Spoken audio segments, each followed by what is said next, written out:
Hi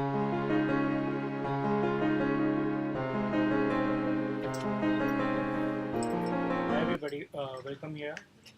Thanks to IDEX for organizing this and facilitating the event. We'll be talking with Arvind Narrain regarding 377 efforts that Arvind and his team are doing. So, welcome Arvind. Please give us some background and what are the further steps that you'll be taking. If you can explain that. Sure. Yeah, I've kind of titled, I thought of how to phrase this, and I titled the talk as Look, the Struggle for Equality of LGBT Citizens in India. And if you were to begin the story somewhere, we have to begin the story a long way back in 1860 when the British framed the law, which basically criminalizes what it calls carnal intercourse against the order of nature with any man, woman, or animal. And if you get back to even the why the law was framed, Lord Macaulay, in his comments on the draft penal code, refers to an odious class of offences about which as little as possible should be said. So even in the framing of the IPC, the British didn't want to quite communicate what the problem with the law was or what they were actually seeking to criminalize. But I think behind the language of odious class of offences is really the criminalization of homosexual expression. That's what we could possibly infer from the language of the law itself.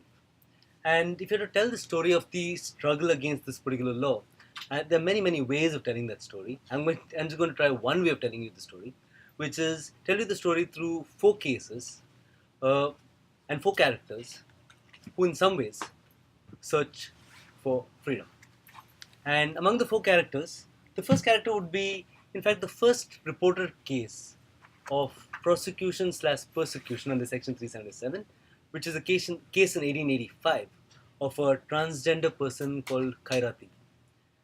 Khairati, as far as the story goes, as the judicial record shows, was a Hijra person who was basically dancing ornamentated in a public place in her village. And the British saw the fact that she was dancing. The police saw the fact that she was dancing. They inferred from the fact that she's looks like a man, but she's acting like a woman, that she must be accustomed to committing offences under 377. So they arrest her. They send her for medical examination. During the course of medical examination, it is revealed that she has an anus which is flared like a trumpet. That's what the finding of the case is. That's where the judges describe it, and the fact that there's evidence of syphilis in that particular area. Based on this, the judge, who ironically in this case called Justice Straight, I mean, we can get more ironical than that. Justice Straight in this case basically finds that there's no evidence of the fact that she's committed an offense at a particular time, at a particular place, and so he acquits her. But I think it's really very important because the point we are making under 377 again and again is really not the question of acquittal, but it's the question of what we would call persecution.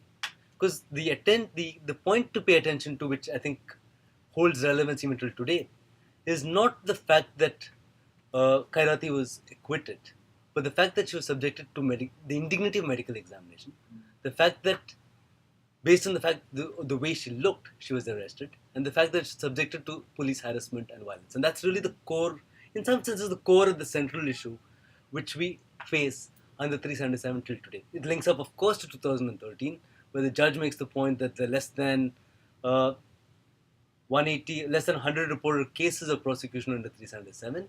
And our point is, sure, that may be so, but the point we're really interested in is persecution. The point we're really interested in the violence which is committed against people under the shadow of this law. And that's the story which Khairati really tells us. And I guess the other story which Khairati tells us in some ways is that she is among the first recorded victims of this particular law. And the fact that the law, in its first use, was actually against a transgender person. So in a sense, I mean, if you're talking about the LGBT community, the T is actually the first person prosecuted or persecuted under this particular law. And this is in 1885.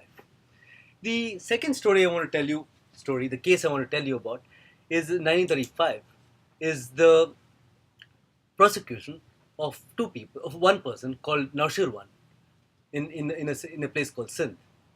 And the story goes like this. Naushirwan is a Parsi man running a restaurant. Then he had this guy called Ratan Singh, who's a young fellow, aged around 18, who comes to have tea or coffee in the restaurant. Then, this is the way the judges describe it. Then Ratan Singh leaves the restaurant at some point in time. Then Naushirwan follows him, goes after him, follows him up to the pair. And we can imagine that there must have been some kind of exchange of glances, some kind of eye contact which happened. And as what would happen maybe in San Francisco today, the two of them decide to go up to Naushirwan's room. Right? And they go to that room and they're doing what need not necessarily concern us, but it does become the matter of the law's concern because there's a policeman who's actually peeping through the keyhole. And policeman sees what is happening. He arrests the two guys, marches them off to the police station. And the judge describes what actually happens in that particular room. According to the description of the case, Ratan Singh was seated on Naushirwan's organ, and Naushirwan spent himself before the act could go beyond a stage of lascivious consummation. That's the way the judge describes it. So anyway, the point is that they are arrested, and Ratan Singh is made to pose as a complainant against Naushirwan in this particular case. And the judge in his judgment reserves this particular ire for Ratan Singh, where he describes him as what he calls a despicable specimen of humanity. He refers to him as animal-like behavior. Then he says the hind part of the lad is used to sexual intercourse. That's the language the judge uses in this particular case, which tells you about the kind of violence which must have been done to these two guys under that particular statute. And I guess the other point which one can think about is what is the world which Naushirwan and Ratan Singh were trying to conjure into being in a time, as it were, before time. That is, the judge prefers to see what was between them as an act of carnal intercourse. But we can infer that what could have been between them could have been an act of intimacy as well. We could infer that in some ways that room, Naushirwan's room, might have been a space where, in some ways, they questioned the heterosexism of the wider or the outer world, as it were. Right? And in some ways, they're trying to conjure into being a world where their expression of intimacy, love, affection for each other has a certain space that is in a time for time, as it were. And of course, we are now looking at these two cases from the perspective of 2013, and I think we see them in some ways as Naushirwan and Ratan Singh and Khairati in some ways as unwitting frontiersmen in the struggle against 377, right? And if we think back historically, I'd say these three characters are really embodiments of a struggle which was way before its time. And there were people who were putting forward a view, putting forward a certain kind of a perspective in a time before these issues could even be talked about. And that's in a colonial context, right? And if we think of post-independence, the point really is that 1950 we have the coming into being of the Indian Constitution, we have the right to equality, the right to liberty, the right to expression, but really it makes no difference as far as the operation of this particular law is concerned. Because the language that judges continue to use till as recent as 2009 is animal-like, is despicable, and is abhorrent. That's the language the judges use to describe the series of acts which are criminalized under 377. And of course, the first time, it's really a remarkable moment in 2009 when, for example, you think of the language of carnal intercourse. The language of carnal intercourse in 2009 with the judgment of the Delhi High Court changes to the language of love and intimacy. And that's a profound and a remarkable shift as far as Indian law itself is concerned, where the judgment of Justice Shah and Justice Muralidhar basically makes the point. They put it very, very movingly. They say that your sexuality is something which travels with you wherever you go. And they say that it's not for the state to choose one's partner, but for the partners to choose themselves. So really there's a shift from understanding what is under 377 as an act of carnal intercourse against the order of nature, to understanding it as an act of intimacy, an act of love between two individuals, and recognizing the fact that the state has no business in criminalizing this particular act. And the judges go on from that to really, in some ways, developing Indian law, Indian jurisprudence on a range of issues really. On the language of privacy, for example, we've always had Indian law which has looked at the act of privacy as your right to be free from surveillance. And that's been the extent to which Indian law has gone, Your right to privacy is your right to be free from unauthorized surveillance, as it were. But what the judges do in this particular case is they extend the language of privacy to the realm of sexuality, and they make the point that your right to make intimate decisions about your life is a part of your right to privacy. Right? They derive it in some senses from the US law context, from the South African law context, where be it Roe versus Wade or be it Griswold versus Assenstad, they make the point that in some ways, when when you when you make decisions about your intimate life, those are decisions which are part of your right to privacy. And they link up privacy in some ways to the concept of dignity. And that's a very powerful connecting link for me. Because again, if you think about dignity, in the Indian context, dignity has traditionally been applied to contexts of, for example, the question of untouchability. That's a powerful illustration of where dignity comes in. When you're criminalized, when you're dealt with by mainstream society as a second-class citizen, that's seen as a violation of right to dignity. And in this case, they apply that to the context of the LGBT community. And that's a powerful kind of a shift that the judges make in thinking about this particular issue. So in some ways, they develop the right to equality, they develop the right to privacy, they develop the right to dignity as far as LGBT citizens are concerned. And that itself is a profound and really remarkable shift. But I think where they take it one level above is they actually connect it to the meaning, the profound meaning of the heart of what the Indian Constitution means. And that's a shift which takes it to a different level altogether. They make the point that that when you look at the Indian Constitution, the heart of the Indian Constitution is the idea of inclusiveness. And when they say the idea of inclusiveness, they link it up to once again the speech in the Constituent Assembly by Jawaharlal Nehru, where he makes the point that in his when he's moving the objectives resolution, which defines what the preamble of the Indian Constitution is, he makes the point that words are magic things often enough, but sometimes the magic of words cannot communicate the intensity of a nation's passion. And when he says that, he's referring to the spirit of inclusiveness, which is the heart of the Indian Constitution. So the judges take that particular idea and they say that, if we say we're not discriminating against LGBT persons, it's not because we believe that a minority needs to be treated equally alone. That's not the only point. We're saying it because we believe that tolerance is at the heart of the Indian constitutional tradition. And that's once again a profound shift where you're saying that you're not talking about minority rights, but actually you're talking about what it means to be a part of the Indian constitutional framework. And that's a shift which the judges articulate. The second major reason why they take it in a deeper level is when they reference the ideas of Dr. Ambedkar, who's once again the founder of the Indian Constitution, and they refer to the idea of constitutional morality. They derive that from Dr. Ambedkar. And I think about Dr. Ambedkar's work. Dr. Ambedkar is, of course, an advocate of the rights of the Dalit community, which is the untouchable community in the Indian context.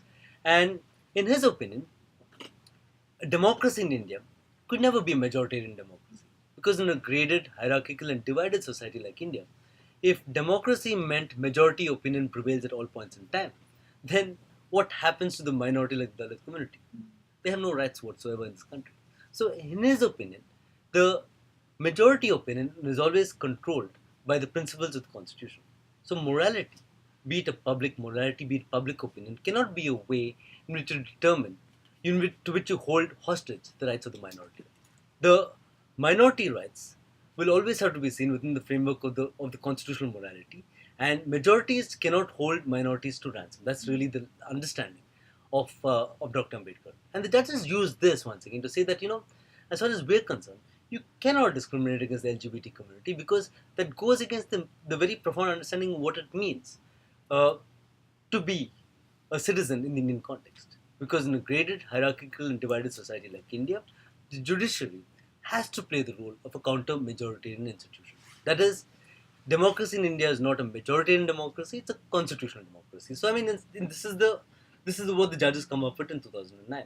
So, in many ways, the 2009 judgment is some people, I mean, some of our colleagues refer to it as the Quran of the LGBT movement because they feel that it really anchors rights in a very deep way within histories and traditions of the Indian Constitution. You're not just making an argument for minority rights, making a wide argument, right? And I just one more point I want to make on this. One thing we've always been used to is even in people who are supportive broadly of LGBT rights, they'll make the point that, well, actually, we don't mind supporting you guys. What you do in your bedroom is, end of the day, your business. And what the judges do here is they take the discourse beyond the question of what you do in your bedroom is your business, right? They make the point Your sexuality is something which travels with you wherever you go. So they're making the point that the sexual acts which might be performed actually linked up to a context of personhood, linked up to a context of intimacy, linked up to the context of who you are as a person, right? And so they take the argument one step further, as it were. So I would argue that in some ways, I mean, even if you look at the decriminalization of homosexuality in Britain in 1967, the argument the Wolfenden Committee made was really, they said that there's an area of private immorality which is not the law's business. And the judges have been very justified in saying, okay, there's an area of private immorality which is not the law's business. You can do what you want in your bedroom, behave as bizarrely as you want. But the judges said, no, that's not the path we're treading down. The path we're going down is to say that the sexual acts in some ways are linked up to context of personhood and intimacy, and that's what we want to protect. We want to protect your right to personhood in the deepest possible sense. That's why we thought the 2009 judgment was a obviously very remarkable judgment. But of course, the 2009 judgment, as all of you know, didn't last beyond 2014 because 2013, when we had the judgment in Suresh Kumar Kaushal's case. And maybe I'll just describe to you a little bit of how we got from 2009 to 2013 so you get a sense of that particular struggle as well. Um, there's always a debate about whether law leads social change or law follows social change. And I think we'd really argue that the 2009 judgment, in a sense, was the law leading social change. Of course, the things which contributed to the 2009 judgment, like, for example, pride marches which are happening in the country. To give you one illustration, the judges once asked the council, one of the council, your lordship, this happens in the West, doesn't happen in India. And the judges were like, but council, what are you saying? The pride marches happen in Delhi, Bombay, Bangalore. And so obviously what happens outside influences the judges. But then if the judges were remarkable because they took that and took it to another level altogether. And that's the remarkable thing of what you can do with law. That's what the judges did this time with law, as it were. And post that, of course, I mean, Indian society was not yet, in some senses, ready for this dramatic and radical judgment, as it were.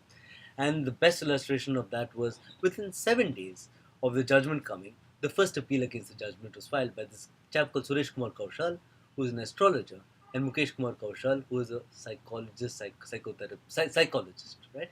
And if we thought that was the end of the story, that was followed by 14 other appeals filed by Hindu, Muslim, and Christian religious groups.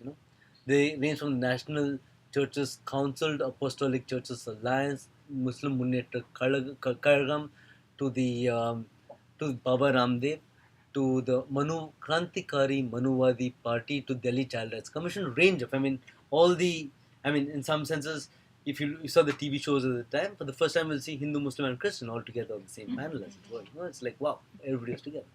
So we said, okay, fine, it's a terrible situation to be in. How do you counter this? Because 15 appeals filed against you communicates a really terrible picture. I mean, what do you do? What do judges do? They feel that public opinion is against this particular issue. So how do you take it forward, So the idea we came up with was, in terms of consultation with a range of groups, was see if we can file specific interventions to support both NAS Foundation, who were the original petitioners in this case, and Voices Against 377, who is a coalition of child rights, women's rights, and LGBT groups, who are also interveners in the Delhi High Court. So we were part of groups which ended up filing interventions on behalf of 14 mental health professionals, who basically made the case that homosexuality is not a disorder; it's a natural variant of human sexuality, and your right to intimate life is a part of your right to life itself. That is, your right to human happiness includes your right to intimacy, as it were. And these were very well-respected psychiatrists from National Institute of Mental Health and Sciences in Bangalore and a range of psychiatrists around the country.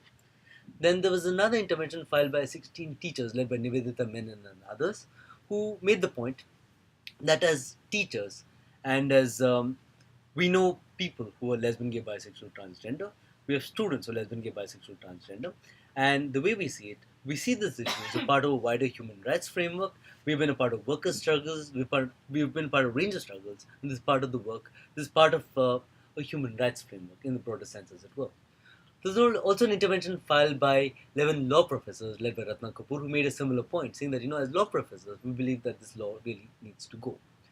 Then there's an intervention filed by Sham Benegal, who is a filmmaker and a public intellectual, who made the point that, as a public spirited person, I feel this law is offensive to constitutional values and constitutional morals, as it were.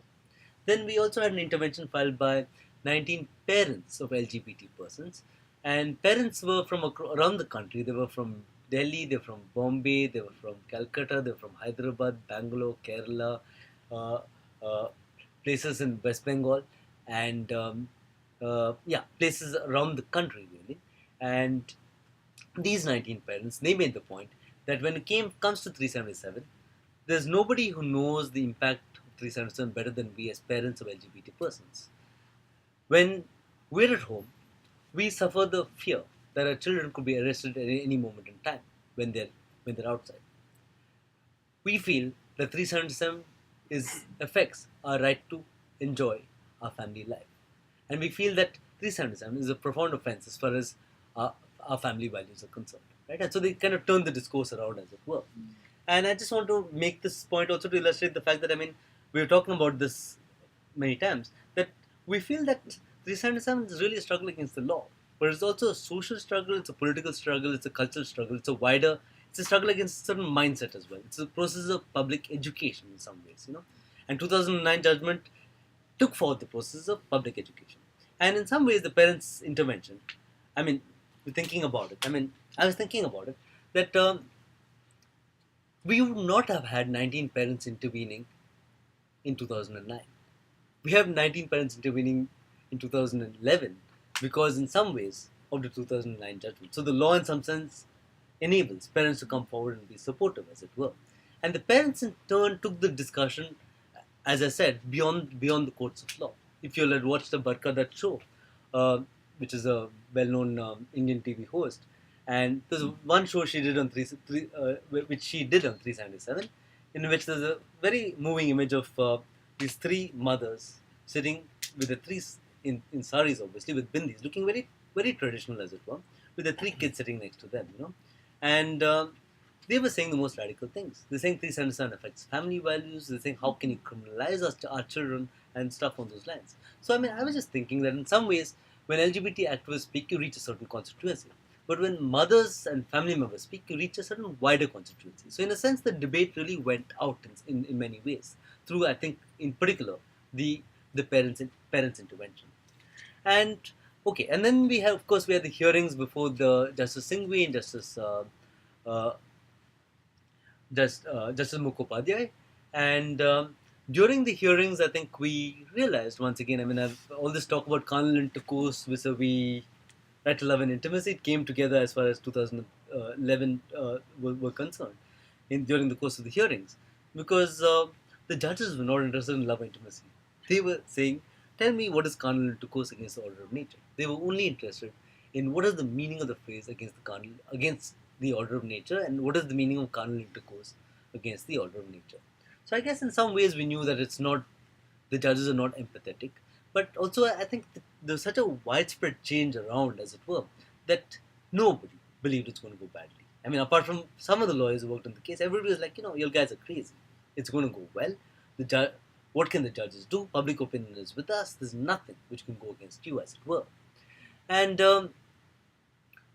we went with that particular feeling.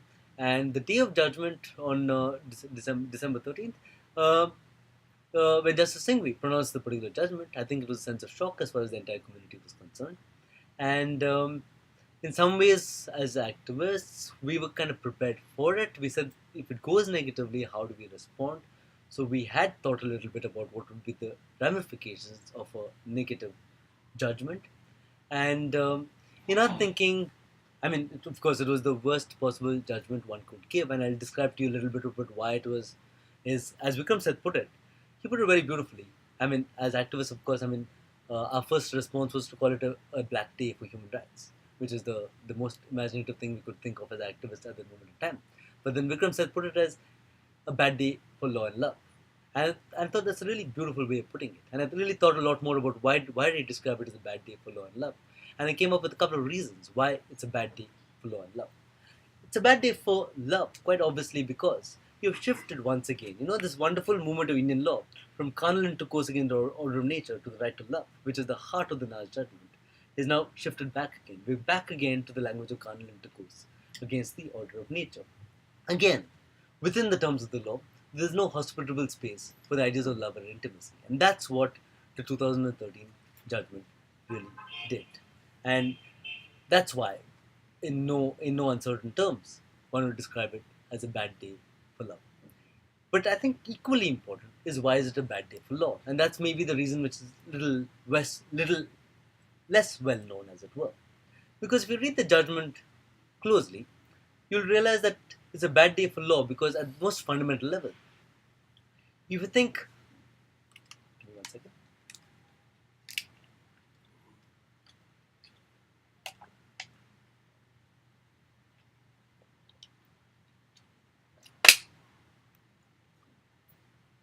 Yeah, if you think at the most basic level, if you think that the idea of law is it's a reasoned decision, the idea of law is that you provide reasons why you arrive at a certain decision which you might arrive at. If you look at the judgment, it's devoid of reasoning. If you look at the logic of the law, the tests in Article 14, for example, the right to equality, there'll be two tests. You'll be able to demonstrate the fact that you're making an intelligible differential between two groups, and you should be able to demonstrate the fact that the intelligible differential is linked to an objective. In this case, of course, the intelligible differential will be between carnal intercourse within the order of nature and carnal intercourse against the order of nature. And if you read the judgment, the judges will tell you that we think there's a distinction between carnal intercourse against the order of nature and carnal intercourse within the order of nature. And the paragraph a little further on, they'll go on to say that it's not possible to list out the acts which come within the framework of carnal intercourse within the order of nature. And you'll wonder that, if you yourself are saying you can't say what are the acts which come within carnal intercourse within the order of nature, how is there an intelligible differential? That's a failure. I think it's a profound failure. And the second test, which is that, okay, you made a distinction between carnal intercourse within the order of nature and carnal intercourse against the order of nature.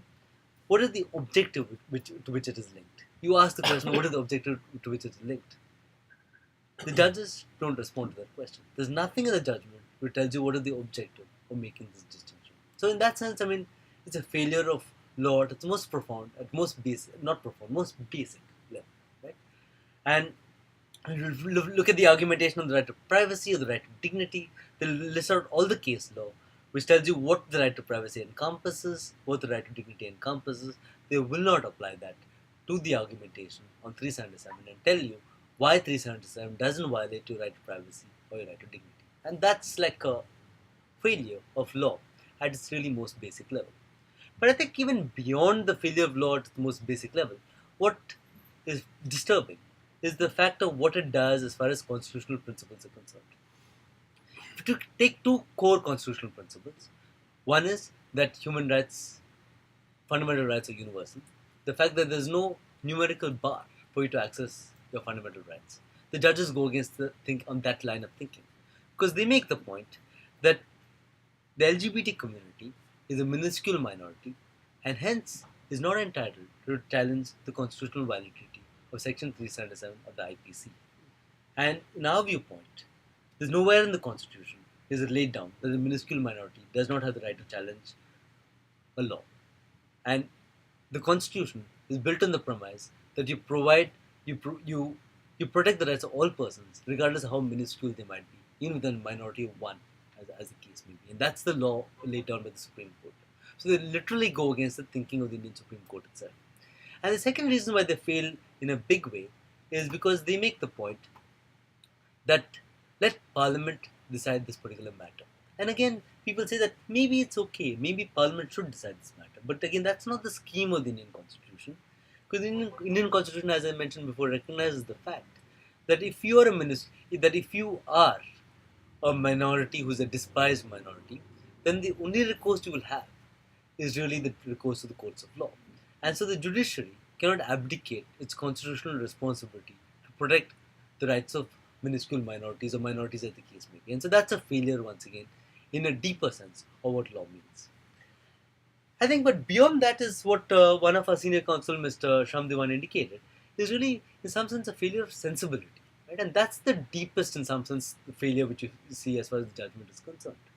But the judges, in some sense, fail to appreciate the what are the constitutional questions really before them, right? And again, if you think about it, what is the responsibility of a judge? What should a judge do when he's thinking about uh, issues which are before him? And if you think back again to the framing of the Indian Constitution and the Constituent Assembly debates, there's a speech by Jawaharlal Nehru in the what is referred to when India gains independence, which is the famous Tryst with Destiny speech, where he refers to Gandhi and he says the ambition of the greatest man of this generation was to wipe every tear from every eye. He says that that is the high watermark we set ourselves. Set ourselves. We might not get there, but that is really our objective. And if you put it that way, then the responsibility of high constitutional functionaries, including judges, is to be responsive to tears and suffering which are before them. And so in this case, how did Justice Singhvi and Justice Mukhopadhyay respond to the stories or the narratives which are before them?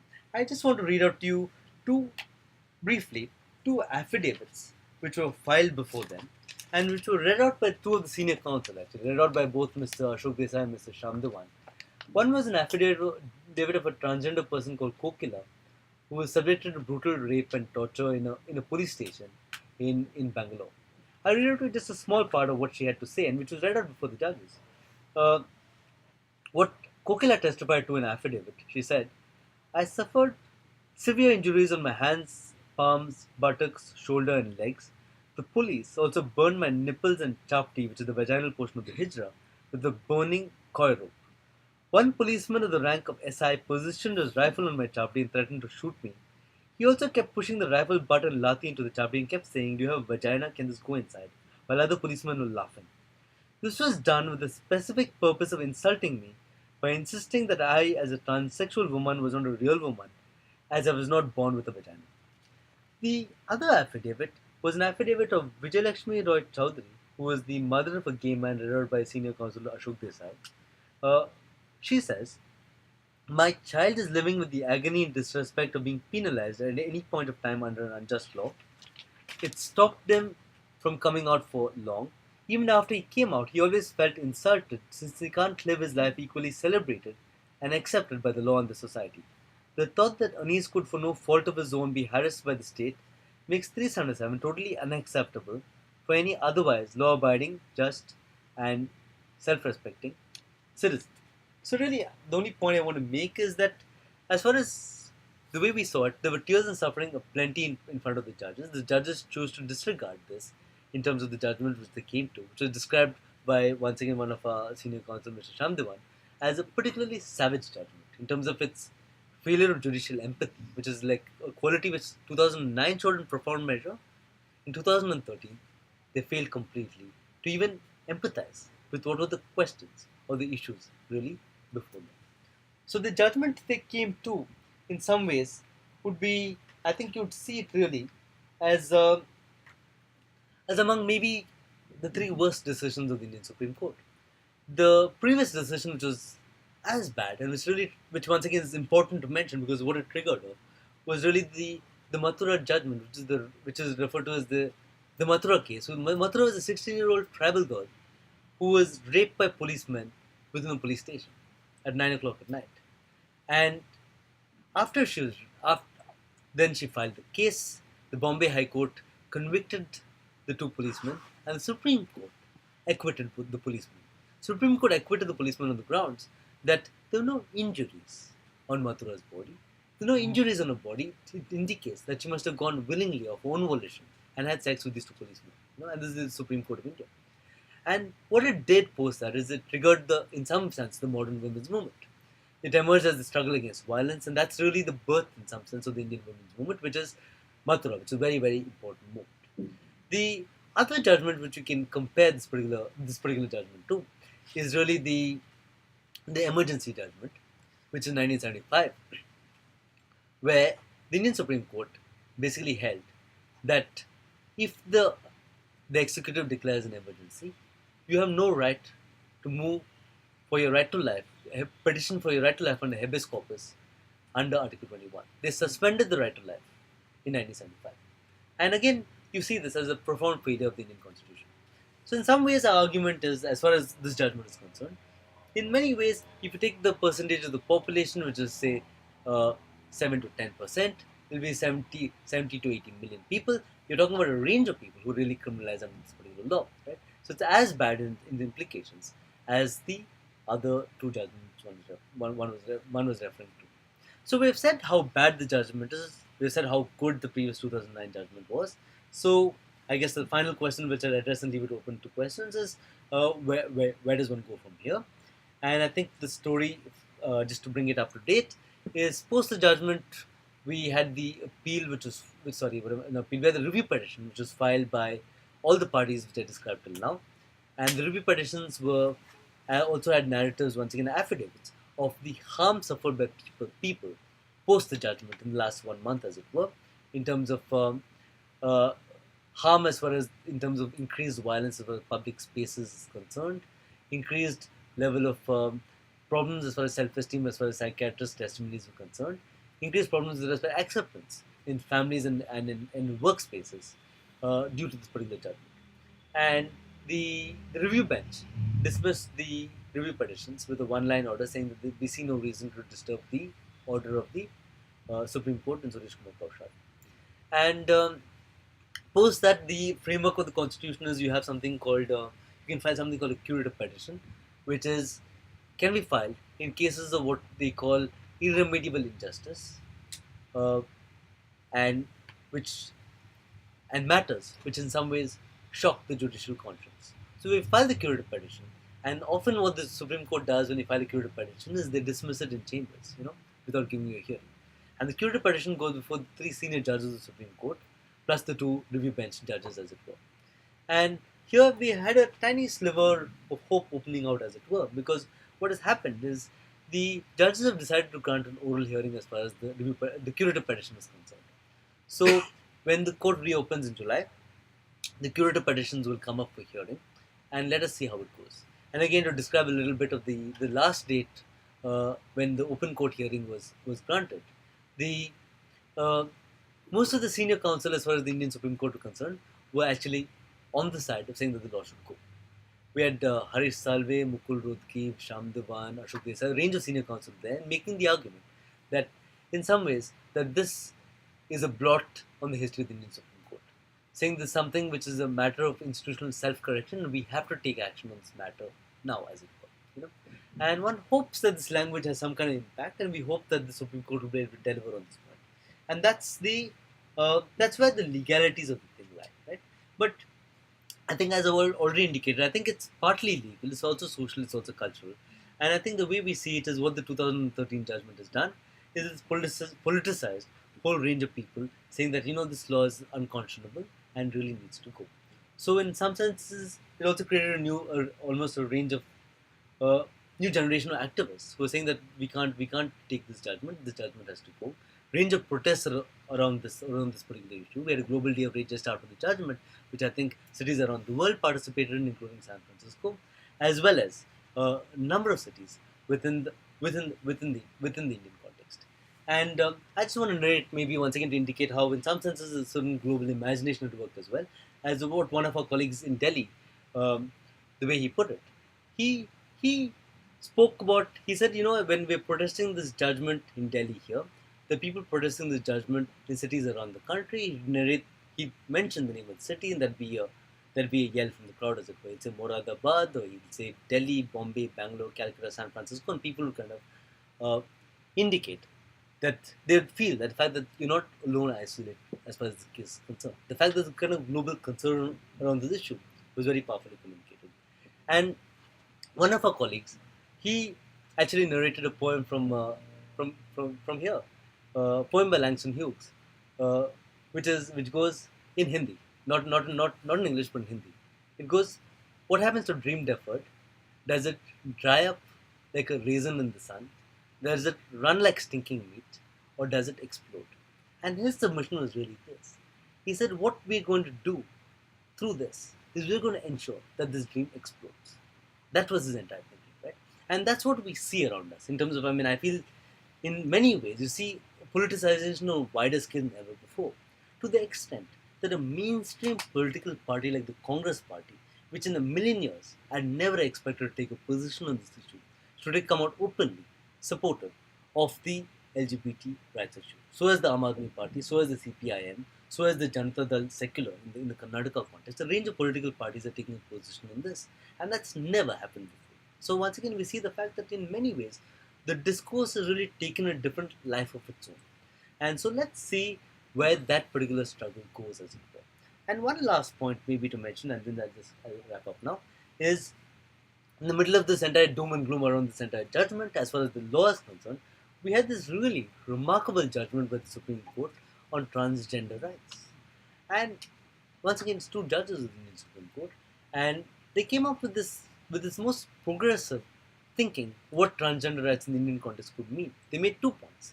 They made the point that you have the right to self-identify in the gender of your choice. So it could be male to female, it could be female to male, and surgery is not an essential requirement for you to identify in the gender of your choice. They also made the point that you could also identify as a third gender person. So they gave you a range of options, literally. They said you can either be third gender, you can be F to M, or you can be M to F. And they put it within the framework of the constitutional framework and principles. But they made the point, your right to freedom of expression includes your right to attire, your right to dress, your right to be who you are, is linked up to a sense of autonomy in its broader sense of the word. Right? So in a sense, I mean, we've had a terrible judgment, but really a magnificent judgment after that. So it's like in some ways been a roller coaster. You've been gone down and suddenly gone up again. And let's see where we go from here. So I think that's what.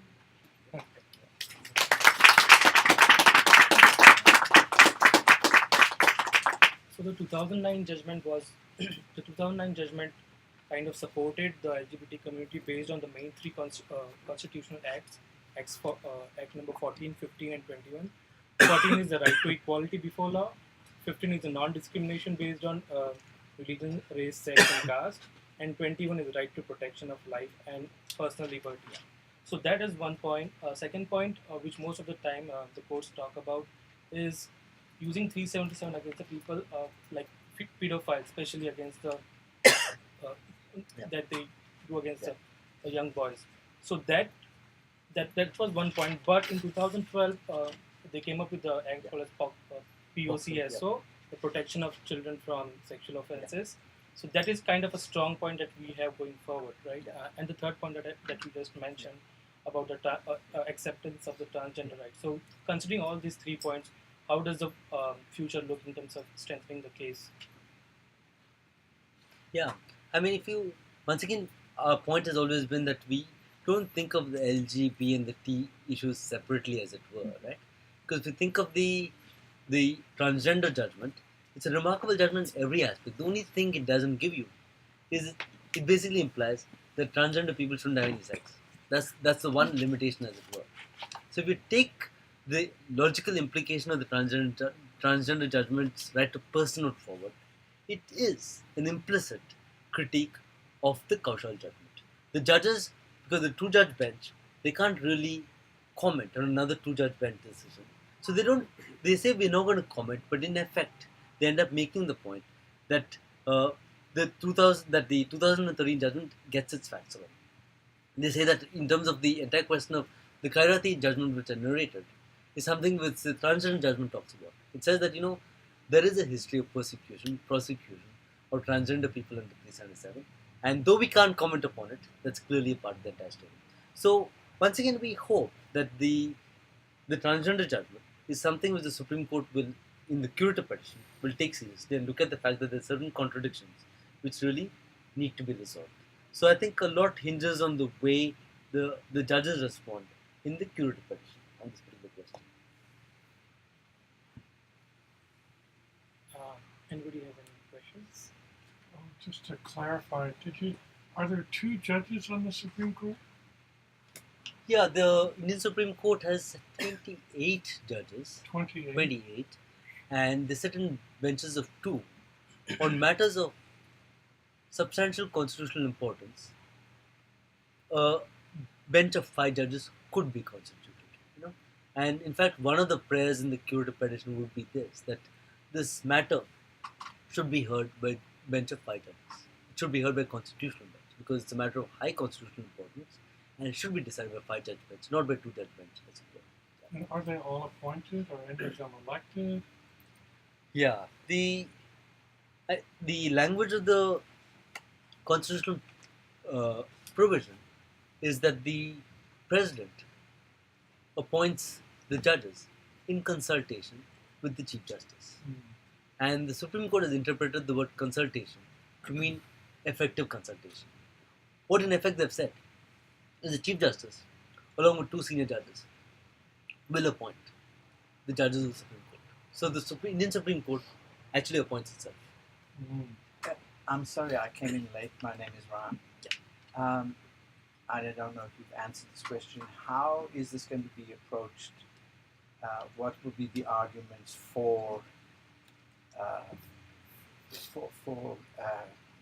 giving equality to gay people? What would be your basis of those arguments? Yeah, in some senses we talked about this, that in the colonial era, there's no way in which you could make an argument for the right to equality of LGBT persons. Post the coming into being of the Indian Constitution, the argument will make for the rights of the LGBT community will be on the basis of your right to privacy, your right to dignity, and your right to equality and non-discrimination in the Indian Constitution. When you say privacy, you'll say privacy includes the right to autonomy and to make decisions about intimate life, including about who you might choose to have a relationship with. When you say equality, you'll say it's non-discrimination grounds of sexual orientation and gender identity. And when you say dignity, you'll say that when you criminalize an aspect of people's existence, which is an integral part of who they are, then that's a violation of your right to dignity. So that would be the argumentation. But in many ways, people are looking at this. Here you have a bunch of sick, depraved people who are demanding equality for their deprivation. And the people are looking at it as if to say, well, in many ways, by giving this to them, we will be giving rights to criminal people. Is anything going to be done to sort of discuss this and disprove it? Yeah, that's why I referred a little while ago to the judgment of the Delhi High Court in 2009 was a very, very important corrective to this notion of sick, depraved people, as it were. Because the way the Delhi High Court put it is that inclusiveness is the heart of the Indian Constitution. And inclusiveness means that you have a space for diversity, including diversity of LGBT persons. So in a sense, the argumentation is that we're not talking about sick or depraved people. But that's we're in really their minds. no, we're not. I'm talking about the Delhi High Court. Yeah. The way the Delhi High Court has put it, we're talking about the right to love. We're talking about your right to form intimate attachments with those who might choose to. Right? They put it with another framework also. They've displaced the attention from the idea of the act of carnal intercourse and sick and depraved and linked to child sexual abuse and range of things. Yeah. To saying it's actually about your right to form intimate attachments. It's actually about your right to personhood. It's actually about your right to expression. And these ideas are at the heart of the Indian Constitution, and that is why we will protect this. That's the language. Was there any scientific argument presented? Psychological arguments? Once again, we referred to this a little while ago. I'm sorry if I make you go over it again. Which is in the Supreme Court, there's an intervention by 14 mental health professionals, led by Dr. Shekhar Sheshadri from National Institute of Mental Health and Sciences, who made the point that as far as the ICD classification system is concerned, as far as the DSM classification system is concerned, homosexuality is not a disorder anymore. It's a natural variant of human sexuality, and therefore, criminalizing something which is an integral part of who people are is not something which has any constitutional or any basis whatsoever. Especially seeing that most of it, the people who are against it, they're against it for religious reasons. Yeah. Faith-based. That's once again an argument which the Delhi High Court in particular addressed, which is why we go back to the Delhi High Court judgment, where they made the point that, religious leaders could have many opinions. But as far as we're concerned, we don't go with the opinions of what religious leaders think. We go with the opinion of what the Indian Constitution says. And that's the distinction they make. Public morality cannot be a basis to trump the rights which are guaranteed to you under the Indian Constitution. Okay. So legally speaking, how can a court admit the cases filed by the religious organizations?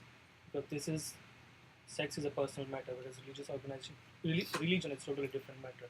So on what basis does the court accept these cases? Yeah, no, I mean that was a good point because we felt in some ways that the appeals which were filed, we felt they should have been dismissed in limine. We said that, I mean, why are these appeals even being tolerated or even being accepted? Because, I mean, these are guys who are not there before the Delhi High Court. It's a little, I think, similar to the US Supreme Court decision where on locus standi question, they should have been dismissed at the first stage. Yeah. But it wasn't. It wasn't dismissed because the judges felt, once again, I think the thinking which the judges had is in some ways they feel that the custodians of the thinking of vast majority of Indians. They feel that maybe people have different opinions on this point. Maybe we need to listen to a range of opinions before we come to this case. And religion has to be heard. That is the opinion. That's the opinion of the Supreme Court had. The voices need to be heard. It's interesting because in Hinduism especially, there is nothing that is anti-homosexual whatsoever. On the contrary, even in the religious things, there are amazing stories of Vishnu and Shiva. Vishnu taking on the form of Mohini and having sex with Shiva, and Ayyappa was born. I mean, already you have a guy with two dads. There are so many things there but nothing there that says it's forbidden. As a matter of fact, there's a lot of talk on the third sex it's like because one of the things that I kept on hearing them sort of saying was that homosexuality was brought in from colonial British with the Muslim invasion, but in fact it wasn't. It was homophobia.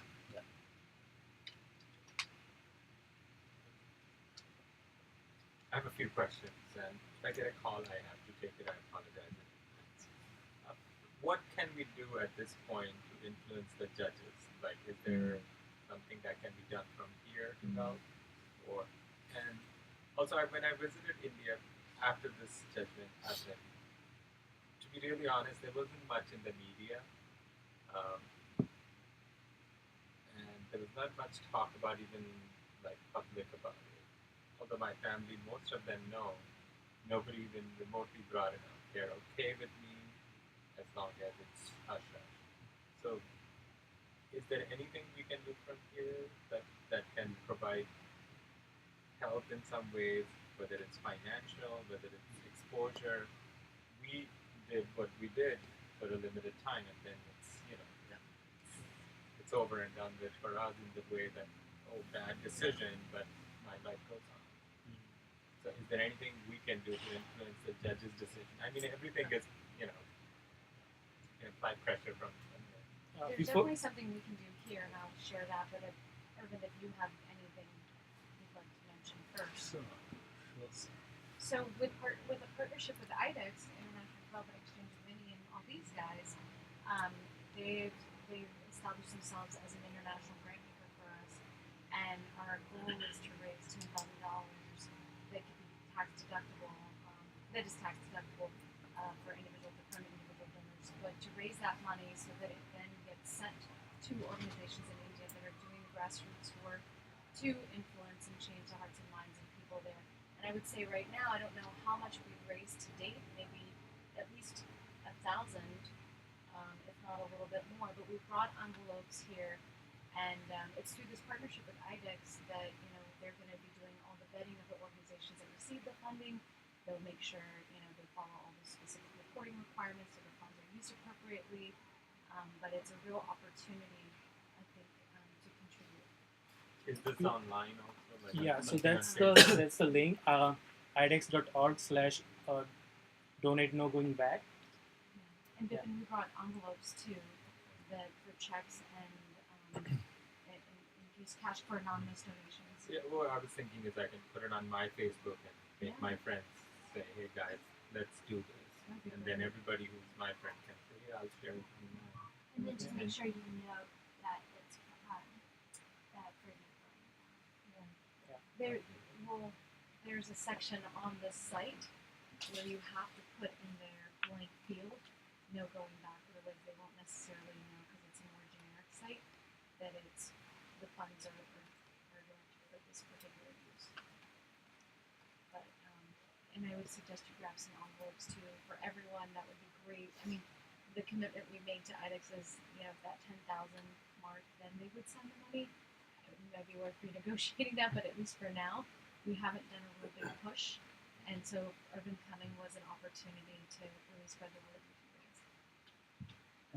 Do we have like the mailing list for DSCT people? Maybe we could Yeah. spread it out so that it's not just San Francisco. Yeah, I mean, I think there's definitely an opportunity, and honestly, we need some volunteers. So we have a small fundraising team, and if you're interested in it would be great to Yeah, have sure. with us and efforts. Thanks. No, maybe just think a little bit more about this. How can people help? And I mean, I'm trying to think. I mean, how did even this entire discussion on LGBT issues begin in the Indian context? And I think my earliest memories, in some sense, were thinking back to people who had been to the US and come back in some ways. People like Chandra and others who, I think Trikone was a name at that time for sure. I mean, right? Salga was a name which we knew about, kind of thing. I mean, I'd heard of very vaguely, but I mean, in in some ways, I mean, through that thing, obviously things developed. I mean, those conversations, dialogues, whatever it is, things developed in the Indian context. And now it's a fairly vibrant and strong movement within the the context of India itself. And how did that grow itself, right? You think about that. And I think one can't help, one has to say that the role of funding has been fairly central to the development of this, right? The HIV/AIDS interventions. I mean, they had a certain role in maybe thinking of it purely within the HIV/AIDS public health perspective, but I think people have used that in diverse and many ways. Communities have formed and organized under the banner of HIV and taken it in very different directions, as it were. And that's I mean, till today, the largest network I think emerges out of the HIV/AIDS funding, as it were. And also another grouping which emerges from maybe a more political framework or thinking. And that comes from, by and large, more of a feminist perspective, and the entire groups like Labia, which come from that line of thinking, as it were. And I think internationally, groups like HEVOS have been hugely supportive, the Dutch funding organization of LGBT issues, when they were not very popular. In fact, I remember right from the beginning, they've been very supportive of the entire issue. And now what you see is, I think funders are clearly on their way out, and that seems to be the line of thinking generally across the board. So in that sense, I think in a broader sense, I'm not speaking of a specific organization, in a broader sense, I think it'll be great to build those lines of solidarity, I mean, where the connections can be built within groups, I mean, who you think might be doing good work in the Indian context to groups who want to support from here. And how one builds those links and connections might be something one can Who is think working a little against bit more. us? Who is working against us? Do we know that?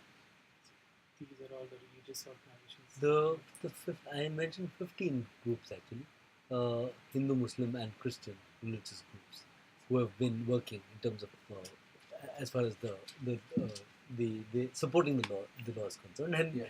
who is working against us in the biggest way today is actually the BJP. That's the most important, the most powerful source of opposition you have is the BJP, because they've come out very clearly, the one political party with no ambiguity, that they're supporting the Supreme Court judgment, and they might be the next government in power. So I think who is working against you might very well be the government of India, which is not the case now. Might be the Union of India, and that could make things a lot more difficult in the years to come. So I think the call for solidarity will be higher.